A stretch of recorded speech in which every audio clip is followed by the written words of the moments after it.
అందరికీ నమస్కారం. SBR talks channel స్వాగతం.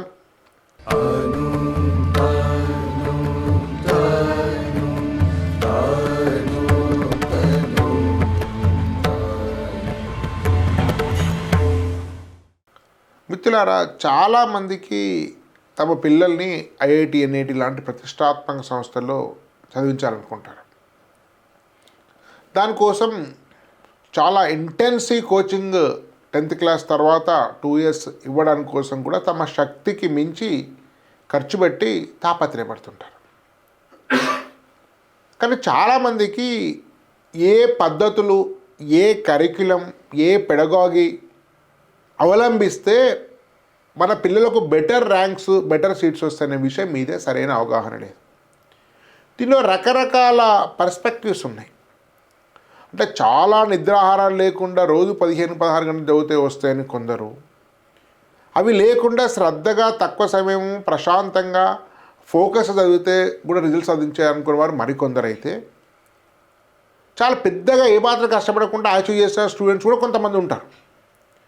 కానీ నిజంగా ఇంటర్మీడియట్ 2 yearsలో ఎలా చదవాలి, ఎలా సబ్జెక్ట్స్ నేర్చుకోవాలి, ఎలా స్ట్రెస్ని అధిగమించాలి అనేటువంటి విషయాల మీద మనకు ఒక లోతైనటువంటి గంభీరమైనటువంటి విషయాలు తెలియడం కోసం మన స్టూడియోలో సిద్ధంగా ఉన్నారు. వారి పేరు జస్వంత్ సార్. వారి గురించి క్లుప్తంగా ఇంట్రడక్షన్ ఇస్తాను. వారు ఐఐటి ఖరగ్పూర్లో కెమికల్ ఇంజనీరింగ్ చదువుకున్నారు. ఇది ప్రారంభమైనప్పటి నుంచి దాదాపుగా వారు ఫ్యాకల్టీగా పనిచేస్తున్నారు. ప్రస్తుతం వారు జోనల్ డైరెక్టర్ కూడా సేవలు అందిస్తున్నారు. ఇది మాత్రమే కాక వారు వ్యక్తిగతంగా వారికి హార్ట్ఫుల్నెస్ సంబంధించినటువంటి మెడిటేషన్లో కూడా వారు ట్రైనర్గా ఉన్నారు.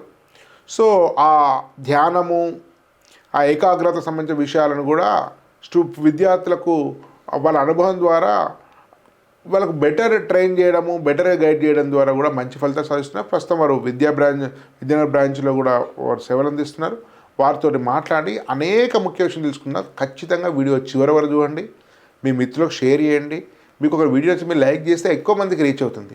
కాబట్టి తప్పనిసరిగా మీ పూర్తి వీడియో చూస్తే మీకు డెఫినెట్గా ఆ ప్రయోజనం మీకు దొరుకుతాయి. నమస్తే సార్. నమస్తే సార్, యాక్చువల్గా ఒక పాపులర్ పర్సెప్షన్ ఏంటంటే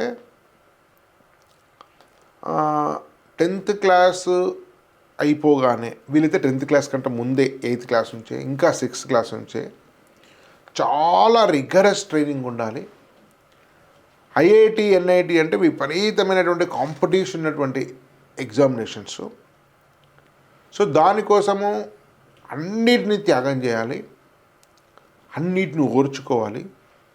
సండే కూడా ఉండకూడదు, వెకేషన్ ఉండకూడదు, ఎలాంటి స్పోర్ట్స్ కానీ యాక్టివిటీస్ కానీ లేకుంటే ఇంకా వేరే రకమైన కూడా ఉంటే మీరు ఎంత టైం ఇతర వాటికి ఖర్చు పెడితే అంత సిలబస్ తక్కువ అవుతుంది, ప్రిపేర్ తక్కువ అవుతుంది, కానీ నష్టపోతారు. కాబట్టి 2 years కష్టమో నిష్ఠూరమో ఏదైతే సోకాళ్ళు కొన్ని కార్పొరేట్ కాలేజీలు చేసినటువంటి భావజాలం ప్రకారం నడవాలి అనేటువంటిది ఇది మెజారిటీ మెయిన్ స్ట్రీమ్ పేరెంట్స్ అనుకున్నటువంటి భావన. మీరు 12-13 ఏళ్ళ నుంచి ఈ ఫీల్డ్లో ఉన్నారు. స్వయంగా మీరు ఐఐటీలో చదువుకున్నారు. వేల మందిని తీర్చిదిద్దుంటారు. ఇప్పుడు ఇవే కాక సిబిఎస్లో మీరు బిర్లా ఓపెన్ మైండ్స్ మీకు 3 సంవత్సరాల నుంచి మీకు ఎల్బీ నగర్ నడుస్తుంది. ఈ సంవత్సరము అతిపెద్ద క్యాంప్ 60 ఎకరాల క్యాంపస్ సిబిఎస్లో కూడా మీరు ఎంటర్ అయ్యారు, బీబీ నగర్ బిర్లా ఓపెన్ మైండ్స్లో కూడా. సో చాలామంది దానిలో కూడా చేరుతున్నారు. సో ఇలా రకరకాలుగా స్టేట్ బోర్డు, సిబిఎస్ఈ అన్నింటిలో కూడా మీ యొక్క 9 మార్క్ ఉంది కదా. సో మీ ఎక్స్పీరియన్స్ ఏం చెప్తుంది? అంటే కన్వెన్షనల్ థింకింగ్ కు అదే కరెక్ట్ అని చెప్తుందా, లేకుంటే వేరే రకమైన మార్గాల ద్వారా సాధించి మీ ఎక్స్పీరియన్స్ అంతా ఏం చెప్తుంది? మంచి క్వశ్చన్ సార్. యాక్చువల్గా ఇది పేరెంట్స్ కూడా నాకు చాలామంది అడుగుతూ ఉంటారు. సో ఫస్ట్ అండ్ ఫార్మోస్ట్ నా ఎక్స్పీరియన్స్, నా పర్సనల్ యాజ్ ఎ స్టూడెంట్ నా పర్సనల్ది చెప్తాను. తర్వాత యాజ్ ఎ టీచర్గా స్టూడెంట్స్ తోటి ఎలా వచ్చింది ఈ 10-12 yearsలో ఎలా వచ్చింది అనేది కూడా చెప్తాను. సో ఫస్ట్ యాజ్ ఎ స్టూడెంట్గా నేను నార్మల్గా ఆడుతూ పాడుతూ చదువుకొని వచ్చాను. నేను కూడా 10th క్లాస్ వరకు సిబిఎస్ఈలోనే చదువుకున్నాను. సో ఇంకా చెప్పాలంటే మా క్లాస్లో మోస్ట్ నటోరియస్ అల్లరిగా దాంట్లో I was one of them. So ఈ రకంగా చదువుతూ వచ్చాము. ఆడుతూ పాడుతూ చదువుకునే మెయిన్గా నాకు ఫౌండేషన్ కానీ ఏం లేదండి. అసలు అలాంటి కాన్సెప్ట్ కూడా లేదు. అండ్ మెయిన్గా విషయం ఏంటంటే మెయిన్గా నేను నేర్చుకున్నదంతా కూడా చుట్టూరు చూసే నేర్చుకునేవాడిని. చుట్టూ మన దగ్గర ఏం జరుగుతుంది, ఈ లైట్ ఇలా ఫోకస్ అవుతుంటే రిఫ్లెక్షన్ ఎందుకు వస్తుంది, ఈ రకంగా చదువుకున్నది బయట చూడడానికి ఎక్కువగా ఆ రకమైన ఆసక్తిగా నాకు ఉండేది. సో ఇంటి దగ్గర సైకిల్ షాపుల్లో అక్కడ పనిచేస్తుంది, అక్కడ జరుగుతున్నప్పుడు అలా చూస్తూ ఉన్నాను. పంచర్ వేస్తున్నప్పుడు ఎందుకు ఇట్లా గాలి వస్తుంది, ఏంటి బబుల్స్ ఎలా వస్తున్నాయి, ఆ రకంగా చుట్టుపక్కల చూసేవి వాటితో బాగా ఇన్ఫ్లుయెన్స్ అయ్యి ఇంటి దగ్గర చేయడానికి సేమ్ అట్లాంటివి ఆ రకంగానే చాలా తిట్లు పడేవాడిని. ఎందుకురా ఇంట్లో సామాన్లన్నీ పడేస్తున్నావు అది ఇది అంటే. సో ఇవన్నీ జరుగుతూ వచ్చాయి. సో అయితే ఆ రకంగా నేర్చుకున్నాను. సడన్గా 11th and 12th వచ్చింది, ఇంటర్మీడియట్ జాయిన్ అయ్యాను. సో అవన్నీ ఒకేసారి నాకు అన్నీ తెలుస్తున్నట్టు, నా బ్రెయిన్ సడన్గా మెచ్యూర్ అయినట్టు నాకు అనిపించేది అనమాట. సో సడన్గా ఇవన్నీ ఓకే బయట ఉన్నవే కదా, సో బయట నేర్చుకున్నవే కదా ఇందులో ఉన్నాయి అనేది అనిపించింది. సో బేసికల్గా అలానే వెళ్ళాము. చాలా ఫస్ట్ టైమే నాకు ర్యాంక్ వచ్చేసింది అడ్వాన్స్లో. సో బేసికల్ అయితే మా స్కూల్లో అంత వీక్గా ఉండేవాడిని ఆ టైంలో. సో టోటల్గా మా 10th క్లాస్లో స్ట్రెంత్ అప్పుడు 54 మెంబర్స్ ఉండేవారు. 54లో ముగ్గురికే వచ్చిందండి ఐఐటి. సో అందులో నేను ఒకడిని. సో నేను మా స్కూల్ ప్రిన్సిపల్ వీళ్ళందరికీ తెలిస్తే నీకు వచ్చిందా అని వాళ్ళందరూ షాక్ అయ్యారు. సో అంత డ్రాస్టిక్ చేంజ్. అయితే నాకు ఆ చేంజ్ రావడానికి కారణం అంటే నాకు తర్వాత ఈ పాయింట్ ఆఫ్ టైంలో చాలామంది స్టూడెంట్స్ని చూసిన తర్వాత నాలాంటి స్టూడెంట్స్ ఎవరున్నారు అని కనెక్ట్ చేసుకోవడానికి ట్రై చేసుకుంటే నాకు అనిపించేది నా మెయిన్గా అబ్జర్వేషన్. అంటే మన చుట్టూరే ఉంది సైన్స్. ఇప్పుడు ఫిజిక్స్ మన చుట్టూరే, మన మూమెంట్లో ఉంటుంది, పడుతున్నప్పుడు చేస్తున్నప్పుడు అదే సైన్స్, అదే ఫిజిక్స్. తర్వాత దాన్ని ఈక్వేషన్గా తీస్తే మ్యాథ్స్. మనం రోజు యూజ్ చేసే ప్రొడక్ట్స్లో ఏం జరుగుతుంది, మనం తినే వస్తువుల్లో ఏం జరుగుతున్నాయి ఏంటి అనేది కెమిస్ట్రీ. సో ఇవి మనం బయట చూడడం స్టార్ట్ చేసిన రోజు నుంచి డెఫినెట్గా మనకి ఇంట్రెస్ట్ వస్తుంది. ఇంట్రెస్ట్ వచ్చిన తర్వాత నేను రోజు పొద్దున్న 4 గంటలు లేచి చదువుకునేవాడిని. 4 నుంచి 8కి నేను ఇంట్లో లేచానంటే 4 లేచానంటే మా అమ్మకి అందరికి తెలిసిపోయేది నేను 4 అయింది ఈరోజు మార్నింగ్ 4 అయింది అని తెలిసి. సో నాకు ఎవ్వరూ ఎప్పుడు చెప్పలేదండి 4కి లేవు చదువు అని. సో నాకే ఇంకా స్వతహాగా ఇంట్రెస్ట్ కలిగింది. ఇంక నేను చదవటం స్టార్ట్ చేశాను. ఇంకా అది ఒక యజ్ఞంలాగా అయిపోయిందండి. సో అది ఎవరో చెప్పుంటే నాకు ప్రెషర్, స్ట్రెస్ అవన్నీ ఉండేవి. బట్ అదేం లేకపోవడం వల్ల హాయిగా ఆడుతూ పడుతూ చదివాను. సో మెయిన్గా ఈ బేసిస్ అయితే అవసరం లేదు. అయితే అందరు నాలానే ఉంటారంటే నన్ను అడిగితే మాత్రం మీరు ఈ 6th క్లాస్ 10th క్లాస్ నుంచి చిన్నపిల్లల్ని దీంట్లో పెట్టి వాళ్ళ అబ్జర్వేషన్ స్కిల్ని టోటల్గా బంద్ చేసి ఓన్లీ బుక్స్కే పరిమితం చేసేసి వాళ్ళ బయట ఏం జరుగుతుంది, బుక్స్ కూడా ఆ స్కూల్ బుక్స్ కదా, ఇంటర్మీడియట్ బుక్స్ అదే అది ఇంకా గౌరవం లేండి. సో దాన్ని పరిమితం చేసి వాళ్ళకి గేమ్స్ లేకుండా ఏవి లేకుండా అవి లేకుండా ఇవి లేకుండా వదిలేస్తే డెఫినెట్గా వాళ్ళు చదువుకున్న దాన్ని బయట చూడలేరు. బయట చూడలేకపోతే మాత్రం వాళ్ళు చదువు ఏది ఎంజాయ్ చేయలేరు. ఎంజాయ్ చేయలేనప్పుడు డెఫినెట్గా ప్యాషన్ అనేది డెవలప్ అవ్వదు. ప్యాషన్ డెవలప్ అవ్వనప్పుడు మీరు చదవండిరా అని చెప్తే అప్పుడు అది ప్రెషర్ ఫీల్ అవుతారు. సో వాళ్ళకి ఇంట్రెస్ట్ కలిగాలి. వాళ్ళకి ఇంట్రెస్ట్ కలిగితే ప్యాషన్ డెవలప్ అవుతుంది, అప్పుడు న్యాచురల్గా వస్తుంది.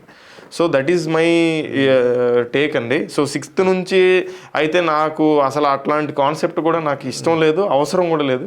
అండ్ మన 9లో కూడా 2-year ప్రోగ్రామే. ఈ 2-year ప్రోగ్రాంలోనే మన దగ్గర ఏమీ బ్యాక్గ్రౌండ్ లేని వాళ్ళే ఇంతవరకు సక్సెస్ అయ్యారు. ఈ గత 12 years నుంచి ఇటీవల వచ్చిన జేఈ మెయిన్ రిజల్ట్లో కూడా ఈ 2-year ప్రోగ్రాంలో సింపుల్గా మనం ఏ రకమైన బ్యాక్గ్రౌండ్ కూడా లేదు, మన దగ్గరికి ఫ్రెషర్గా వస్తారు, తీసుకుంటాం, జస్ట్ ఇంటర్వ్యూ చేస్తాము, యాటిట్యూడ్ ఎలా ఉంది, అబ్బాయికి చెప్తే అర్థమవుతుందా లేదా పెట్టారు, ఏం లేదు. సో అబ్బాయి ఎలా ఉన్నాడు, యాటిట్యూడ్ ఎలా ఉంది చెప్తే అర్థం చేసుకోగలుగుతున్నాడు లేదా, ఈ స్కిల్ ఒకటే మేము చూస్తాం. అంతే. వాళ్ళకి ఏదో మ్యాథ్స్, ఫిజిక్స్, కెమిస్ట్రీ క్వశ్చన్లు కూడా అడగవలసిన అవసరం లేదు. మనకి ఆయనకి బేసిక్ కామన్ సెన్స్ ఉందా లేదా, మనకు చెప్పేదిగా అర్థం చేసుకోగలుగుతున్నాడా లేదా, ఇది ఉంటే డెఫినెట్గా 2-year ప్రోగ్రాంలో డెఫినెట్లీ ఇప్పుడున్న దానికన్నా డెఫినెట్గా బెటర్ అవుతాడు. సో ఈ రకంగా ఎంజాయ్ చేస్తూ చదవాలనేదే మన మోటివ్ సార్. సో అలా చేస్తే డెఫినెట్గా బాగుంటుంది. డెఫినెట్లీ ఇప్పుడు ఈసారి కూడా మీకు ఏప్రిల్ సెషన్ కూడా అన్ని కలిపి 10-15 99 దాటుతట్టుంది. ఒకటి 3 digit ర్యాంక్స్ కూడా వచ్చేటట్టున్నాయి. ఇంకా ఫిజిక్స్లో 2 100% కూడా ఫుల్ మార్క్స్ 100 అవుట్ ఆఫ్ 100 వచ్చినాయి. సో వీళ్ళందరి పరిస్థితులు చూస్తే వీళ్ళందరూ కూడా నార్మల్గా ఇంట్రెస్ట్గా అండ్ న్యాచురల్గా చదువుకునే ఎగ్జాంపుల్స్ అయినా సార్ ఇవన్నీ? సార్ 100%. ఇంకా అంటే నేను పర్టికులర్గా వాళ్ళిద్దరు స్టూడెంట్స్ ఎవరైతే ఫుల్ మార్క్స్ 100కి 100 వచ్చాయో వాళ్ళ గురించి చెప్పాలంటే వాళ్ళిద్దరూ కూడా మనం రెగ్యులర్గా పెట్టే ప్రోగ్రామ్స్ ఉంటాయి కదండి, స్పోర్ట్స్ డే తర్వాత టోటల్ 9 డే మొత్తం టోటల్ ప్రోగ్రాంలో వాళ్ళిద్దరూ మెయిన్ పార్టిసిపెంట్స్ అండి. ఒక ఆయన అయితే కంటిన్యూస్గా బ్యాడ్మింటన్ ఆడతాడు, ఇంకొక ఆయన మ్యాథ్స్ క్విజ్లో ఆయన టాపర్. సో అంటే బేసికల్గా 2 year ప్రోగ్రాంలో వచ్చిన వాళ్ళందరూ కూడా మన దగ్గర ముందు నుంచి ఉన్న వాళ్ళు లేకపోతే మనం సెలెక్ట్ చేసి తీసుకున్న వాళ్ళు ఈ రకంగా అయితే 100% కాదు sir, pure natural, full natural. So వాళ్ళలో అంత సక్సెస్ వాళ్ళే కాదు, మిగతా వాళ్ళు చాలామంది కూడా ఆల్మోస్ట్ 60 to 70% క్వాలిఫై అయిపోయారు. సో ఇంత సక్సెస్ రేట్ రావడానికి ఏంటి రీజన్ అంటే ఐ స్ట్రాంగ్లీ బిలీవ్ మన దగ్గర వాళ్ళ ప్యాషన్ని దానిగా మార్చాం. అంతేగాని వాళ్ళకి లేనిది మనం ఏదో క్రియేట్ చేసింది లేదు, వాళ్ళలో ఆల్రెడీ ఉంది, దాన్ని మనం డైరెక్షన్ మళ్ళించగలిగాం అనమాట. సో అక్కడే మన సక్సెస్ అనేది ఉంది. సో ఈ 2 year ప్రోగ్రాంలోనే వచ్చింది. అండ్ 100% ఒక సబ్జెక్ట్లో రావడం అనేది చాలామంది పేరెంట్స్కి అంత క్లియర్గా ఐడియా లేకపోతే 100కి 100 మార్క్స్ వచ్చినట్టు కాదు. ఆల్మోస్ట్ 15 lakhs మెంబర్స్ రాస్తే అందులో టోటల్ ఆల్ ఓవర్ ఇండియాలో మహా అయితే ఒక 15 to 20 మెంబర్స్కి వస్తుందండి ఫుల్ మార్క్స్. సో అలాంటి వాళ్ళు మన దగ్గర ఏమీ సెలక్షన్ లేకుండా ఏమీ లేకుండా నార్మల్గా జస్ట్ స్కూల్ నుంచి ఏమీ లేకుండా చక్కగా సిబిఎస్ఈ బ్యాక్గ్రౌండ్ లేకపోతే ICSE background even state background ఎలాంటి వాళ్ళు వచ్చినా మనం జస్ట్ బాగున్నాడా లేదా, అబ్బాయి పేరెంట్స్ మనం చెప్పుకునేది అర్థమవుతుందా లేదా, వాళ్ళు అన్నెసెసరీ ప్రెషర్ పెట్టేవాళ్ళు కాదు అంటే మనం కూడా చూస్ చేసుకుంటామండి. అంటే పేరెంట్స్ తరపు నుంచి కూడా ఊరికే చదవండి రుద్దండి అంటే మేము చెప్తాం అట్లాంటిది మీకు సూట్ అవ్వదండి అనేది కూడా మనం చెప్పడానికి చెప్తాం. సో ఆ రకంగా ఉన్నవాళ్ళు న్యాచురల్గా ఆడుతూ పాడుతూ చదువుతూ వస్తుంటేనే మీరు చూడండి ఆల్ ఓవర్ ఇండియాలో జస్ట్ 15-20 మందిలో అంటే మన దగ్గర ఏమీ లేకుండా సెలక్షన్ దాంట్లో 2 ఉన్నారండి. జస్ట్ మనం అన్ని బ్రాంచ్ల పిల్లలు కలిపితే 400 members అన్ని బ్రాంచ్లు. ఇప్పుడు సెకండ్ ఇయర్ అవుట్ గోయింగ్ దాటిపోయిన వాళ్ళు 400 members అన్ని బ్రాంచ్లు కలిపిన దాంట్లో మనకి 14 lakhsలో ఒక 20 members వచ్చేది, అందులో 2 మన దగ్గర ఉన్నారంటే I think I'm very proud. నిన్న అదే రీసెంట్గా వచ్చిన మన రిజల్ట్స్ అన్నింటిలో కూడా ఐ వాజ్ వెరీ హ్యాపీ. అంటే మా టీం అందరూ ఆ రకంగా వర్క్ చేయడం. అండ్ నేను ఇందాక చెప్పిన పాయింట్లో నేను ఒక్కడనే కాదండి అలా ఆలోచించేది, మా టీచర్స్ అందరూ కూడా ఈ రకంగా ఆర్గానిక్గా చదువుతూ ఆర్గానిక్గా ఆడుతూ పాడుతూ చదువుతూ హ్యాపీగా సబ్జెక్ట్ని ఎంజాయ్ చేస్తూ ఆ రకంగా చదివిన వాళ్ళే తప్పితే ఎవరు కూడా 6th నుంచి ఉండి ఈ రకమైన మోడల్లో అయితే వెళ్ళిన వాళ్ళు కాదు సార్. సార్ యాక్చువల్గా ఇప్పుడు 7 days కదా, సో కొన్ని కాలేజెస్ 7 days చదివిస్తున్నాయి, సండే కూడా ఎగ్జామ్ పెడతారు, సో సండే కూడా స్టడీ అవర్స్ ఉంటాయి. సో ఈ 7 మీరు 6 days చదివిస్తున్నారు, 1 day బ్రేక్ నాకు తెలుసు. మరి ఈ 1 day చదివిన వాళ్ళకు మీకంటే ఎక్కువ మార్కులు వచ్చే అవకాశం ఉంటుంది, బెటర్ ర్యాంక్ వచ్చే అవకాశం ఉంటుంది కదా సార్. అదే సార్, బేసికల్లీ ఇక్కడ మనం 2 విషయాలు క్లియర్గా చూసుకోవాలి. ఒకటి, మీరు 7 day ప్రోగ్రామ్ లేకపోతే అదే ఫుల్ కంటిన్యూస్ బేసిక్ 7 day అంటే రోజంతా ప్రతిరోజు చదవటం, ఇంకా వేరే ధ్యాస లేకుండా ఉండటం. మీరు ఒక ఉదాహరణ, ఒక స్టూడెంట్ ఉన్నాడు 6th class నుంచి అదే ప్రోగ్రాంలో ఉన్నాడు, 10th class వరకు వేరే లోకం తెలియదు, ఏం లేదు జరిగింది. తర్వాత ఇంటర్మీడియట్లో కూడా ఇంకా బీభత్సంగా అదే పనిగా చదువుతున్నాడు, ఇంకా వేరే ధ్యాస లేదు. అంటే 6 years ఓన్లీ ఆ ఎగ్జామ్ కోసం ప్రిపేర్ అయ్యాడు. అందులో సక్సెస్ రేట్ ఎంత ఏంటి అనేది మీకు చెప్పవలసిన అవసరం లేదు. అందులో మేబీ నాట్ ఈవెన్ 0.1% కూడా ఉండదు. అంటే 100 మందిలో ఒకరు కూడా ఆ రకంగా సక్సీడ్ అయిన వాళ్ళు చాలా మంది తక్కువ. ఫైన్, ఆ ఒక్కడే సక్సీడ్ అయిన వాళ్ళ గురించి మాట్లాడదాం. సక్సీడ్ అయ్యాడు, రేపొద్దున ఐఐటికి వెళ్ళాడు. సో ఐఐటి కానీ ఎన్ఐటి కానీ ఎందుకు sir popular? What makes them premier institute? ఒక ఎన్విరాన్మెంట్ ఇస్తుంది, ఒక నీ మైండ్కి నీ మైండ్లో ఉండే ఐడియాస్ని నువ్వు బయటికి పెట్టగలిగే ఆలోచన ఇస్తుంది. నువ్వు మంచి గ్రేట్ మైండ్స్ తోటి నువ్వు కలిసి వర్క్ చేసే ఎన్విరాన్మెంట్ ఇస్తుంది. Great professors, great infrastructure, great experiment, అన్ని చాలా ప్రాజెక్ట్స్ ఇలాంటివన్నీ చేసే ప్లాట్ఫామ్ ఇస్తుంది. So that is what a good institute gives, right? So మనం తర్వాత జాబ్ రావడం ఇదంతా తర్వాత పార్ట్ ఆఫ్ ది పార్సల్ అది. బట్ మెయిన్గా ఒక ఇన్స్టిట్యూట్ అనేది మీరు చూస్ చేసుకునేది ఒక మంచి ఎన్విరాన్మెంట్ కోసం, ఒక మీరు చదువుకొని ఎకోసిస్టమ్ అలాంటి దీంట్లో డెవలప్ అవ్వాలి మీ మైండ్ అనేది నెక్స్ట్ 4 years అట్లా డెవలప్ అవ్వాలనే దానికోసం అంత క్రేజు దానికి. సో ఇప్పుడు ఈ రకంగా 6th నుంచి 12th వరకు వేరే లోకం తెలియకుండా ఓన్లీ బుక్స్లో కంఠస్థ పెడుతూ అవన్నీ చేసుకుంటూ ఈ రకంగా వెళ్తూ వచ్చిన స్టూడెంట్ పొరపాటున రేపొద్దున ఐఐటికి వెళ్ళినా కానీ ఏమి ఎంజాయ్ చేస్తాడు? అంటే అక్కడ నుంచి ఏం నేర్చుకోగలుగుతాడు? వాడికి సడన్గా ఒక సముద్రంలోకి పడేసినట్టుగా ఉంటుంది. అలాంటి పిల్లలు మా బ్యాచ్మేట్లో ఇట్లా నేను చదువుకున్నప్పుడు కూడా ఆ రకంగా ఇంకా తక్కువే చెప్పాలంటే, బట్ ఆ రకంగా వచ్చిన వాళ్ళు ఆడుకోలేరు. వాళ్ళకి చాలా ఫ్రీ టైం ఉంటుందండి. ఇప్పుడు ఐఐటీస్లో ఇట్లో వెళ్ళినప్పుడు చాలా ఫ్రీ టైం ఉంటుంది. మీకు అన్నీ ఉంటుంది, డిజిటల్ లైబ్రరీ ఉంటుంది, ఇంటర్నెట్ ఫుల్ యాక్సెస్ ఉంటుంది, అది ఉంటాయి, అన్నీ ఉంటాయి అన్నమాట. సడన్గా అన్ని ఫెసిలిటీస్ ఉంటాయి. మీకు జస్ట్ ఒక ఆర్టిస్ట్లా ఉండాలి. అలాంటి మైండ్ సెట్లో వెళ్ళిన వాళ్ళు డెఫినెట్గా ఎంజాయ్ చేయగలుగుతారు. మళ్ళీ అక్కడికి వెళ్ళి నేను 24 గంటలు చదువుకొని 24 గంటలు చేసుకొని అదే పద్ధతిలో ఆ రకంగా వెళ్ళిన వాడు అదే పద్ధతిలో ఉంటే అసలు వాడు అక్కడ ఐఐటికి వెళ్ళడం కూడా వేస్ట్ అండి నన్ను అడిగితే మాత్రం. ఎందుకంటే ఆ స్పోర్ట్స్ ఫెసిలిటీని ఎంజాయ్ చేయలేడు, ఆ ప్రొఫెసర్స్ చెప్పేదాన్ని ఎంజాయ్ చేయలేడు, అక్కడ ఉండే ఫ్రెండ్స్ని ఎంజాయ్ చేయలేడు, ఎక్స్ప్లోర్ చేయలేడు. అసలు ఇంకా దేనికి సార్ వెళ్ళడం? ఇప్పుడు మన ఇండియాలో గ్రేట్ స్టార్టప్స్ అన్ని చూస్తున్నాం. ఇప్పుడు మన 9 ఎడ్యుకేషన్, ఇప్పుడు నేను, భరత్, శ్రీకాంత్, మేము ముగ్గురం కూడా అక్కడే కలిసాం.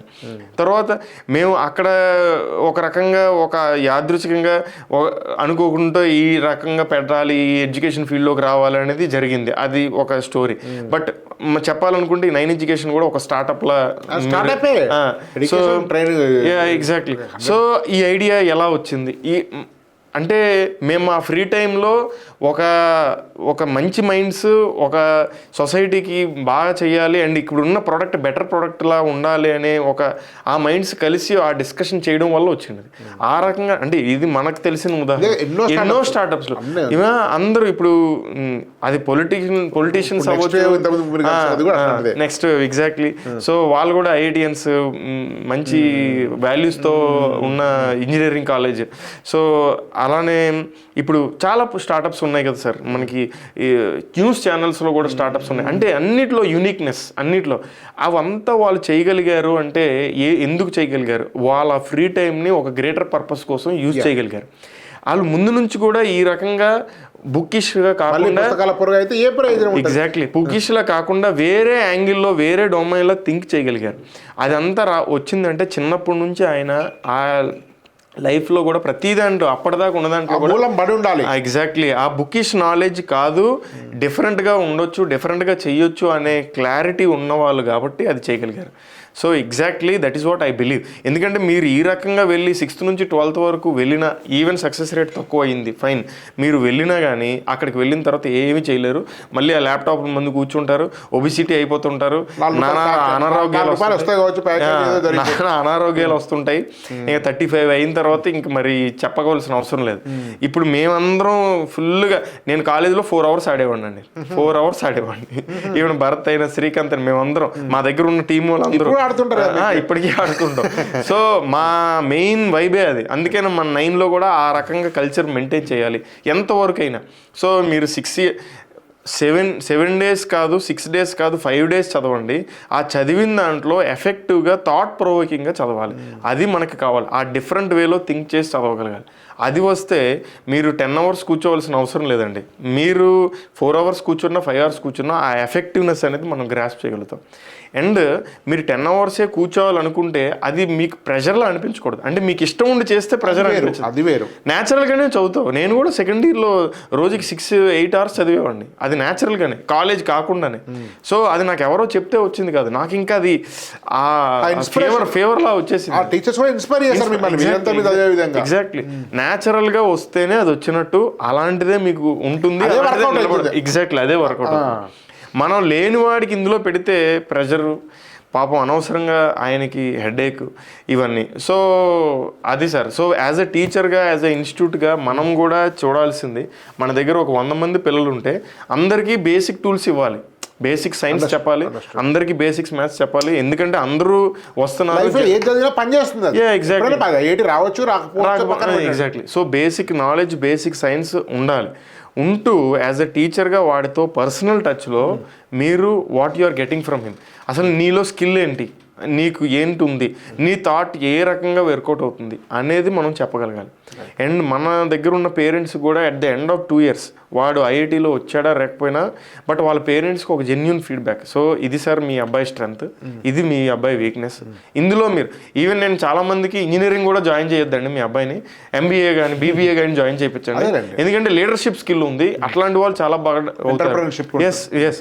సో ఆర్కిటెక్ట్స్ అవుతారు, ఆర్కిటెక్ట్గా మంచి ఇది ఉంది. ఈ ఇప్పుడు మన దగ్గర మన మన కాలేజ్ బిల్డింగ్స్ తర్వాత ఇవన్నీ చేస్తున్న ఆర్కిటెక్ట్ మన స్టూడెంట్. ఎగ్జాక్ట్లీ. అదే. సో ఆయనకి ముందు నుంచి కూడా ఇంజనీరింగ్ ఆ ఫీల్డ్ అదంతా ఇంట్రెస్ట్ అనమాట, అంటే డిజైనింగ్ అదంతా. సో దాన్ని మనం ట్యాప్ అప్ గుర్తిస్తారు. అది కూడా ఎగ్జాక్ట్లీ స్టూడెంట్ పర్సనల్ గా కూడా వాళ్ళ కేపబిలిటీస్, స్ట్రెంగ్స్, వీక్నెస్ అవన్నీ కూడా చేసేంత మీకు ఇంటిమేట్ ఉంటుంది స్టూడెంట్ తోటి. ఎగ్జాక్ట్లీ.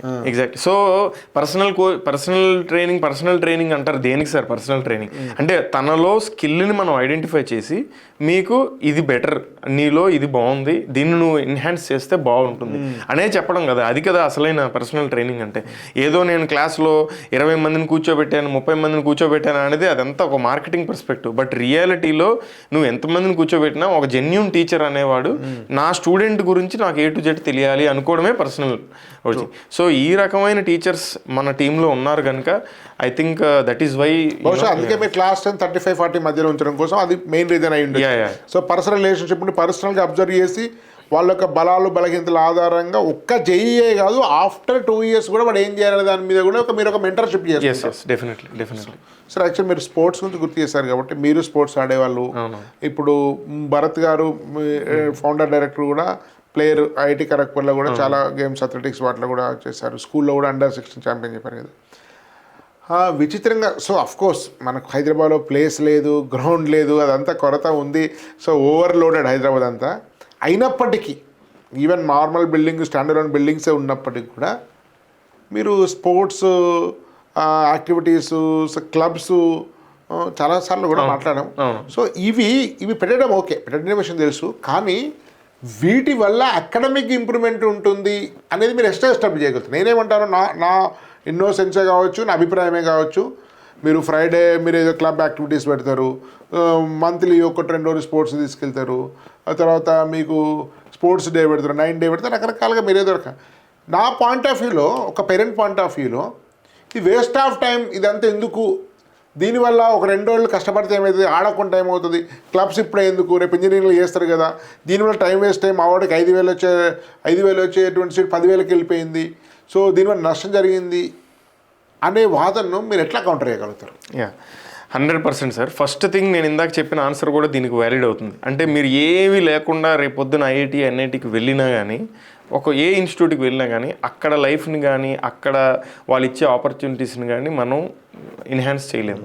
రేపొద్దున ఈ రకమైన వెరీ లిమిటెడ్ స్కిల్ సెట్ తోటి మనం జాబ్లోకి వెళ్ళినా కానీ, ఇప్పుడు మీరు జాబ్లోకి వెళ్ళినా కానీ మీకు అక్కడ ప్రమోషన్ కానీ లేదంటే అందులో మీకు స్కిల్ అవ్వడానికి కూడా మీరు బేసిక్గా ఓన్లీ బుకిష్ స్కిల్లో వెళ్ళిపోయారు కాబట్టి మీ స్కిల్ డెవలప్మెంట్ రేపొద్దున జాబ్లోకి వెళ్ళినా కానీ పెద్దగా యూజ్ అవుతుంది. అదొక పాయింట్. సో అదొక side. And second side regarding the rank,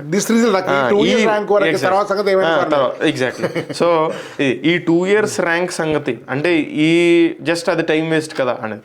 మీకు ఒక సింపుల్ ఉదాహరణ చెప్తాను. పర్సనల్గా నేను మెడిటేషన్ కూడా నేను రోజు చేస్తుంటాను. సో ఒక మైండ్ అనేది ఎంత కీలకమైన వెపన్ అది. సో ఒక మెడిటేషన్ చేసిన రోజు ప్రాపర్గా నేను చేసుకొని వచ్చాను అనుకోండి, ఒక మైండ్ చాలా స్టేబుల్గా చాలా దీనిగా ఉంటుంది. ఆ టైంలో నేను వెళ్ళి క్లాస్ చెప్పినా లేకపోతే ఏదైనా చదువుకున్నా, నేను 2 hours చదువుకున్నది 1 hourలోనే చదవగలుగుతాను. 1 hour ఏంటంటే ఇంకా 15 minutes కూడా నాకు అది ఎక్కేస్తుంటుంది అనమాట.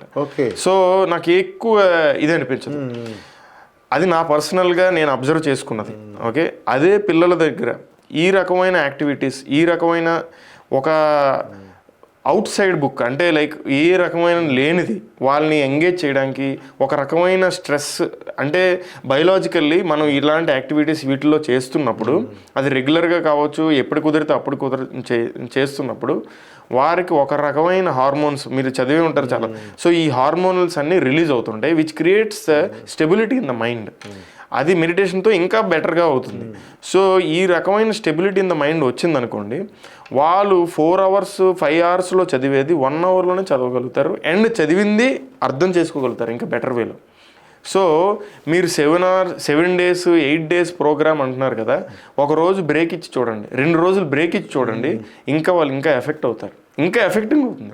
సో 10 hours చదివేది 5 hours, ఎగ్జాక్ట్లీ 10 hours చదివేది 5 hours సార్ ఎందుకు సార్ లేదు, మీరు రోజంతా నిద్రపోకుండా చదవండి, 24 hours నిద్రపోకుండా ఉండండి, ఫుల్గా చదివేయండి, లేకపోతే మీరు జాబే చేసేసేయండి 24 hours. నెక్స్ట్ రోజు మీ అవుట్పుట్ సేమ్ ఉంటుందా, లేకపోతే చక్కగా పడుకొని లేచిన తర్వాత నెక్స్ట్ డే బెటర్ ఉంటుంది అవుట్పుట్. సింపుల్ అంతే. మన బ్రెయిన్ సిస్టమ్ ఎప్పుడైతే స్టాండర్డ్గా ఒక హ్యాపీ కోఫిషియంట్ తోటి ఆ రకంగా మెయింటైన్ అవుతుందో డెఫినెట్లీ దాని output. So more qualitative important, most important, క్వాలిటేటివే మోస్ట్ ఇంపార్టెంట్ సార్. ఎంతసేపు 10 hours అలా అయితే అందరూ కూర్చునిపోతారు జపం చేస్తున్నట్టుగా బుక్స్ ముందు, అట్లా జపం వచ్చేస్తుందా అంటే రాదు. So definitely that is most important. So ఇవన్నీ లిమిటెడ్ కరెక్ట్ దీంట్లో మెయింటైన్ చేయటమే మోస్ట్ ఇంపార్టెంట్ థింగ్. అది జరిగి తీరాలి సార్, అది జరిగి తీరాలి. అది సార్ యాక్చువల్గా ఇప్పుడు మీరు స్టేట్ బోర్డ్తో మొదలుపెట్టారు, విద్యానగర్ నుంచి మొదలుపెట్టారు మీ ప్రస్థానం 12 ఏళ్ల క్రితం. ఆల్మోస్ట్ 8-9 సంవత్సరాలు సింగిల్ బ్రాంచే నడిపారు. బహుశా నాకు గుర్తున్నంత వరకు 120 స్ట్రెంగ్త్తో నడిపారు. సో పునాదులన్నీ పటిష్టంగా వేసుకున్న తర్వాత మీ జూనియర్స్, మీ క్లాస్మేట్స్, వివిధ రంగాలలో పనిచేసిన వాళ్ళు, ఉదాహరణకు ఉదయ్ లాంటి వాళ్ళు, మీకు ఇండియన్ ఆయిల్లో ఇంజనీర్ పనిచేసిన వాళ్ళు, విహారీ లాంటి వాళ్ళు, లేకుంటే శ్రీకాంత్ నార్సింగ్ బ్రాంచ్ సంబంధించిన ఐహెఫ్టీలో పనిచేసిన వాళ్ళు కావచ్చు. సో ఏదో రకంగా మీ ఫ్రెండ్స్ కావచ్చు, మీ ఫ్రెండ్స్ కావచ్చు, వివిధ రంగాల్లో పనిచేసి వాళ్ళకు టీచింగ్ మీద ప్యాషన్ ఉందని గ్రహించి వాళ్ళందరినీ బహుశా మేబీ వాళ్ళు అట్లా పనిచేసిన ₹1 కోటి సార్ కూడా వచ్చి ఉండేది కావచ్చు ప్రాబబుల్లీ, ఐహెఫ్టీ వాటిలో పనిచేసి వాళ్ళందరినీ పిలుచుకొచ్చారు. మీరు ఒక వేదిక తయారు చేశారు, ధైర్యంగా ముందడుగు వేశారు, ఇది సక్సెస్ అవుతుందని చెప్పి మీరు నిరూపించారు.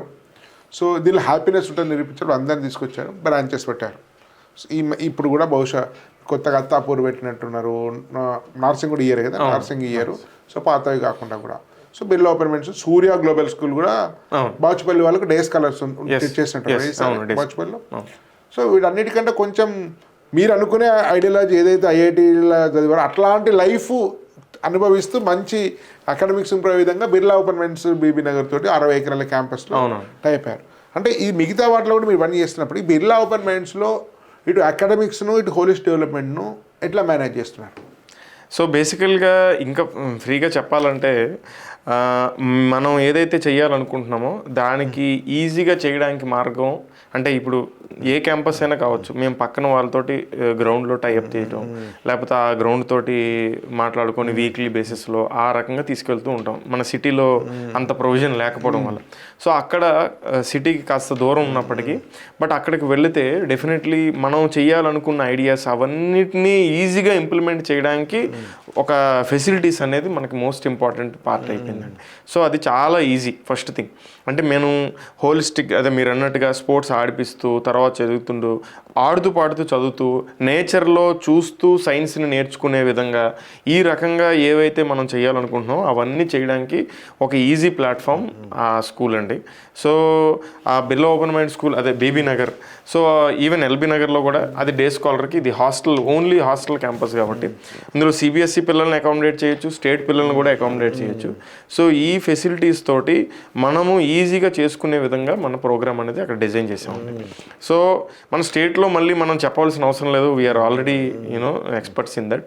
ఇప్పుడు సిబిఎస్ఈ ప్రోగ్రాంలో కూడా ఇప్పుడు 3 years నుంచి ఎల్బీ నగర్లో కూడా సక్సెస్ఫుల్గా రన్ చేస్తున్నాము. సో సిమిలర్ ఐడియా తోటి మార్నింగ్ క్లాసెస్ ఇక్కడ మన వేరే క్యాంపస్లో ఎలా అయితే 7:30కి స్టార్ట్ అవుతాయి అక్కడ కూడా 7:30కి స్టార్ట్ అవుతాయి, 1 వరకు క్లాసెస్ జరుగుతాయి, 1 to 2 లంచ్ బ్రేక్ ఉంటుంది 1:45 వరకు. సో 1:45 నుంచి 5 వరకు అంటే 3 hours interactive study hour session. ఇది చాలా యూనిక్ కదా ఈ ఇంటరాక్ట్ సెషన్. అంటే నేను విన్నంత వరకు నేను చూడలేదు అక్కడికి వచ్చి, కానీ స్టూడెంట్ యొక్క ఇంట్రెస్ట్ మేరకు స్టూడెంట్ కేపబిలిటీ మేరకు వాళ్ళకి ఇచ్చే అసైన్మెంట్స్ కానీ వర్క్ షీట్స్ కానీ సో ఇవన్నీ ఇస్తారని అంటున్నారు. సో మిగతా కాలేజ్కి మీకు ఒక యూనిక్నెస్ తీసుకొచ్చింది బహుశా Yes, yes. ఈ program. ఈ వర్క్ షాప్స్ కావచ్చు, దీన్ని డిఫరెన్షియల్ లెర్నింగ్ అంటారు. దీని గురించి కొంచెం చెప్పండి. సో బేసికల్గా అదే సార్, అంటే ఫస్ట్ ఇయర్లో నేను ఇందాక కూడా అదే పాయింట్ చెప్తూ ఉన్నాను. బిగినింగ్లోంచే నేను పిల్లల్ని నువ్వు ఆ క్లాస్కి వెళ్ళు, నీ 10th క్లాస్ మార్కులు బట్టి ఆ క్లాస్కి వెళ్ళు, ఈ క్లాస్ వెళ్ళు అని చెప్పే విధానం మన దగ్గర లేదు. ఎందుకంటే 10th క్లాస్లో బై హార్ట్ చేసి కూడా రాసి 100కి 100 మార్కులు తెచ్చుకోవచ్చు, అది మనకు అందరికీ తెలిసిన విషయం. సో ఆ రకంగా మనం జడ్జ్ చేయకుండా ఫస్ట్ ఒక అబ్బాయిని కానీ అమ్మాయిని కానీ స్టూడెంట్ని ఒక 3-4 మంత్స్ అబ్జర్వ్ చేస్తాం. ఈక్వల్గానే అందరికీ చెప్తూ అబ్జర్వ్ చేస్తాం. అబ్జర్వ్ చేసిన తర్వాత వాళ్ళ వీక్నెస్ స్ట్రెంగ్స్ అనేది తెలుసుకుంటూ దానిపైన నుంచి వాళ్ళకి ఫర్దర్గా వచ్చే అసైన్మెంట్స్ కానీ రేపొద్దున ఇచ్చే క్వశ్చన్స్ కానీ అవన్నీ వాళ్ళకి తగ్గట్టుగా డిజైన్ చేస్తూ ఉంటాం. సో అంటే మరీ బాగా టాప్ పెర్ఫార్మింగ్ స్టూడెంట్ చాలా స్పీడ్గా ఉన్నాడు, సో అలాంటి వాడిని అండ్ కొంచెం స్లోగా ఉన్నవాడు అలాంటి వాడిని వర్కింగ్ సెషన్ టైంలో కలిసి కూర్చోబెడితే I don't think it makes justice. ఎందుకంటే వీడు స్పీడ్గా వెళ్ళిపోతుంటాడు, వీడేమో స్లో అయిపోతుంటాడు. సో క్లాస్ రూమ్లో నేను చెప్పేదే ఎక్కువ ఉంటుంది కాబట్టి ఇట్స్ ఫైన్, అందరికీ ఒకటేలా వెళ్తుంది, దట్స్ ఫైన్. బట్ వర్క్ వాళ్ళు చేస్తున్నప్పుడు ఎక్కడైతే నా హెల్ప్ ఇంకా ఎక్కువ అవసరమో ఆ టైంలో మాత్రం నేను సెపరేట్ చేసి తీరాలి వాళ్ళు. సో వాళ్ళ వీక్నెస్ అండ్ స్ట్రెంగ్స్ బట్టి మనం సెపరేట్ చేస్తాం. క్లాస్ లో మీరు సెగ్రిగేట్ చేయరు, స్టూడెంట్ బట్టి సేమ్ టీచింగ్ ఉంటుంది, జనరల్ టీచింగ్. కానీ వర్క్ షాప్స్ లో మీకు స్టడీ అవర్స్ మామూలు అక్కడ అబ్జర్వ్ చేయాలి, దానిలో మాత్రం దానికి ఇండివిజువల్ డిఫరెన్సెస్ ప్రకారం ఇండివిజువల్ పొటెన్షియల్ ప్రకారం మీరు వర్క్ చేస్తూ కొంచెం బాగా యాక్టివ్గా చేసే వాళ్ళు కొంచెం పుష్ చేస్తారు. సో మిగతా వాళ్ళని ఏదైతే కొంచెం బేసిక్స్ లేని వాళ్ళకు మీరు వాళ్ళ స్థాయిల ప్రకారం వర్క్ ఇస్తారు, ఇంటెన్సివ్గా పర్సనల్గా పట్టించుకుంటారు. బహుశా అది యూనిక్ ఫీచర్. డెఫినెట్లీ. సో అక్కడే స్టూడెంట్ అంటే ఏంటి అనేది మాకు అర్థమవుతుంది. ఆ ఆఫ్టర్నూన్ టైంలోనే రియల్గా నేను దిగుతున్నప్పుడు ఫీల్డ్లోకి అప్పుడు నాకు తెలుస్తుంది, ఓకే నీలో ఇది లోపం, ఇది నువ్వు ఇక్కడ కరెక్ట్ చేస్తున్నావు, ఇక్కడ తప్పు చేస్తున్నావు ఏంటి అనేది.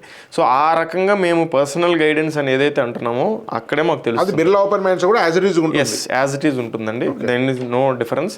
ఎందుకంటే మన మెయిన్ ఇదే వాడిని అర్థం చేసుకొని వాడికి తగ్గట్టుగా మనం ఇంప్లిమెంట్ అవ్వడం, అంతేగాని నాకు అన్నీ వచ్చు నేను చెప్పిందే మీరు వినండి అనేది కాదు. సో నీకేంటి, నువ్వు ఎలా ఆలోచిస్తావు, నీ ఆలోచనకి నేను ఎలా చెప్పగలుగుతున్నాను అనేది మనకి ఇంపార్టెంట్. సో ఆ రకమైన అండర్స్టాండింగ్ రావాలంటే ఫస్ట్ 2-3 మంత్స్ ఆ అండర్స్టాండింగ్ చేసుకున్న తర్వాతే ఈ రకంగా వెళ్తున్నాం sir. So Birla open mind స్కూల్లో కూడా సేమ్ కాన్సెప్ట్ తోటి వెళ్తున్నాము. సో 5 వరకు ఉంటుంది. 5 వరకు ఆ 3 అవర్స్ 2 సబ్జెక్ట్స్ తరపున చేస్తూ ఉంటారు. తర్వాత 5 తర్వాత అక్కడ మంచి గ్రౌండ్స్ ఇవన్నీ. సో స్టూడెంట్స్కి ఫెసిలిటీస్ ఒక్కొక్కరికి 2 స్పోర్ట్స్ చూస్ చేసుకోవడానికి ఆప్షన్ ఇస్తాము.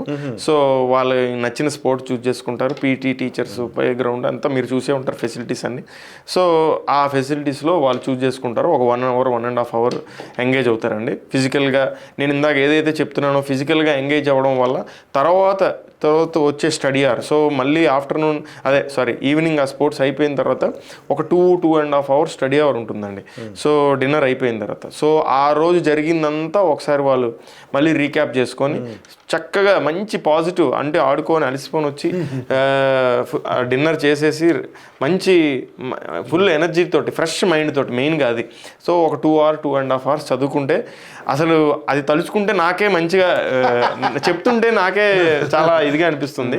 సో ఈ రకంగా వాళ్ళు చదువుకుంటే చూడండి, మీరే జస్ట్ ఇమాజిన్, మార్నింగ్ లేస్తారు చక్కగా ఎక్సర్సైజ్ ఇవన్నీ వీటితోటి ఫుల్ క్లాసెస్ అటెండ్ అయ్యి తర్వాత స్టడీ అవర్స్, ఇంటరాక్టివ్ స్టడీ అవర్స్లో పార్టిసిపేట్ చేసి తర్వాత సెల్ఫ్ స్టడీ చేసుకొని నెక్స్ట్ డేకి చక్కగా ప్రిపేర్ అయ్యి వస్తే definitely they will enjoy it more.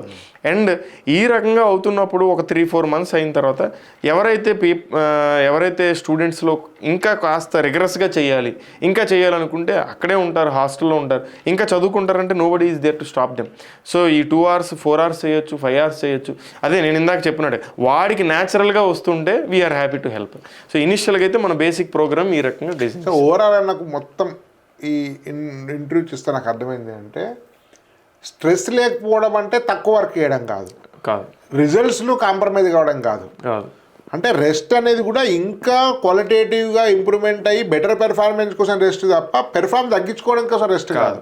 ఈ స్పోర్ట్స్ కానీ క్లబ్స్ కానీ యాక్టివిటీస్ కూడా ఇది రిలాక్సేషన్ అనేది మీకు అనిపించినప్పటికీ కూడా ఓవరాల్ నెట్ ఎఫెక్ట్ రిజల్ట్స్ మీకు మిగతా స్ట్రెస్తో చదివే వాళ్ళకంటే బెటర్ పెర్ఫార్మెన్స్ ఉండే విధంగానే పనిచేస్తుంది. ఎస్ ఇది రిజల్ట్ బూస్టర్ తప్ప రిజల్ట్ను డిమినిష్ చేసేటువంటిది కాదు. మీ దానివల్లనే బహుశా మీ ఫిజిక్స్లో ఇంత తక్కువ స్ట్రెంత్లో 100% రావడం కానీ, లేకుంటే 3 digits మంచి ర్యాంక్స్ రావడం కానీ, సో గతంలో 2 digit ర్యాంక్స్ వచ్చే సందర్భాలు ఇవన్నీ కానీ ఉన్నాయి. సో ఇది క్లియర్గా అర్థమైంది. చివరి ప్రశ్న, మీరు దాదాపు 100 మంది ఐఐటిఎన్స్ పనిచేస్తున్నారు దీనిలో సుమారుగా, మేబీ 32 ఉండొచ్చు. మీరు మీ ఏజ్ గ్రూప్ వాళ్ళు 12-13 ఏళ్ళ కింద ఐఐటీలు పనిచేసిన వాళ్ళు, డిఫరెంట్ సెక్టార్స్ నుంచి పనిచేసిన వాళ్ళందరినీ కూడా మీరు తీసుకో వేదిక మీద ఏర్పాటు చేస్తారు. వాళ్ళందరూ దీని ప్రకారం వాళ్ళ మనస్ఫూర్తిగా వాళ్ళు పెర్ఫార్మ్ చేస్తారు. చాలామంది నాకు తెలుసు వ్యక్తిగతంగా కూడా, మాట్లాడడం కూడా వారితోటి. కానీ మీ సర్వీసెస్ అంతా కూడా ఓన్లీ హైదరాబాద్కే స్టిక్ అయ్యారు. నిజంగా చెప్పాలంటే మీకు టెక్నాలజికల్ క్యాపిటల్ సంబంధించినది బెంగళూరు అయినప్పటికీ కూడా, సిలికాన్ వ్యాలీ అయినప్పటికీ కూడా, బెంగళూరులో బెస్ట్ ఇన్స్టిట్యూషన్స్ నాకు కనపడలేదు. చాలామంది నాకు ఫోన్లు చేస్తుంటారు. అదేవిధంగా అందరూ హాస్టల్ వచ్చి ఎట్లాగో ఐటీ కోచింగ్ కాబట్టి మీ హైదరాబాదు రెంట్స్, ఫుడ్, టీచింగ్ కావాలంటే మోస్తరు ఫీజు కట్టాల్సి ఉంటుంది. దానికంటే మించి మనం క్వాలిటీ ఎడ్యుకేషన్ ఇవ్వలేము. దట్టు తక్కువ స్ట్రెంత్, అదే 70 మంది ఎంచుకుంటే మనకు చాలా తక్కువ ఫీజు కూడా ఇవ్వచ్చు. కానీ 35-40 మంది మెయింటైన్ చేసి క్వాలిటీ ఇవ్వాలంటే మోస్తరు ఫీజు అవుతుంది. టౌన్స్లో ఏమైనా స్టార్ట్ చేస్తే డే స్కాలర్స్కి అక్కడ ఉంటే ఈ హాస్టల్ ఫీజు ఇదంతా రావడం పోవడం, హోమ్ సిక్ అవన్నీ తగ్గుతాయి. లేదా బెంగళూరు లాంటి మహానగరాల్లో తెలుగు వాళ్ళు చాలామంది ఉన్నారు. మేబీ వీటిలో ఏమన్నా ప్లాన్ చేస్తే బాగుంటుంది, ఏమన్నా అట్లాంటి ఆలోచనలు ఫ్యూచర్లో చేద్దాం సార్. తప్పకుండా మీలాంటి వాళ్ళు సహకారం ఉండాలి డెఫినెట్లీ. అండ్ పేరెంట్స్ ఆ ఓపెన్నెస్ ఇప్పుడు మీరు చెప్తుంటే, మీలాంటి వాళ్ళు చెప్తుంటేనే మాకు తెలుస్తుంటుంది ఈ 9 ఎడ్యుకేషన్ అంటే మిగతా వాళ్ళు బయట టౌన్స్లో కూడా చేస్తున్నారు అనేది. హోప్ఫుల్లీ మీరు అన్నట్టుగా డిస్ట్రిక్ట్స్ ఇంకా టౌన్స్ నుంచి కూడా మనం చాలా మందిని అట్రాక్ట్ చేయాలి. ఎందుకంటే ఆ పిల్లలకి కూడా మీరు అన్నట్టుగా ఫీజు తగ్గుతుంది అండ్ కాస్ట్ తగ్గుతుంది. ఎగ్జాక్ట్లీ. సో డెఫినెట్గా వెళ్తామండి. That's a part of the plan. So next official announcement మీతోనే చేద్దాం. మీరే అడిగారు కాబట్టి. So definitely by next year hopefully will do something. Thank you very much sir. చాలా గ్రేట్. అసలు మీతో మాట్లాడుతుంటే చాలా నాకు కూడా కొత్త వచ్చాము, అప్పుడు ఇట్లాంటి ఉంటే బాగుండేది అనిపిస్తుంది. ధన్యవాదాలు. భారత్ మాతాకి. Thank you.